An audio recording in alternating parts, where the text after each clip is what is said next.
আজকে আমরা এই পোস্টাল ভোটের ব্যাপারে, পোস্টাল ব্যালটের ব্যাপারে যে বিষয়গুলোকে টেকনিক্যালিটিসটা আমরা ব্রিফ করবো আজকে রাজনৈতিক দলের প্রতিনিধিদের কাছে।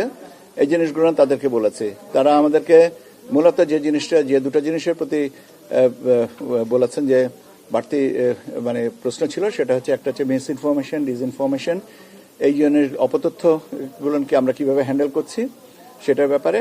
আর দ্বিতীয় জিনিসটা হচ্ছে যে ওনারা বলেছিলেন যে তোমাদের সিকিউরিটি নিয়ে কোনো কনসার্ন আছে কিনা, নিরাপত্তা ব্যবস্থা সম্পর্কে তোমাদের পর্যালোচনাটা কি এবং কিভাবে তোমরা কি করছো, এটাই আর কি মূলত মিস ইনফরমেশন ডিসইনফরমেশনের সম্পর্কে আর কি জানতে চেয়েছিলেন। আর একটা জিনিস শেষে বলেছেন যে দে আর হ্যাপি উইথ দ্য ব্রিফিং, এবং বলেছেন যে আমাদের যদি কোনো সহযোগিতা লাগে তাহলে আমরা যেন ওনাদেরকে বলি, এটা তারা তাদের সাধ্য মতন চেষ্টা করবেন।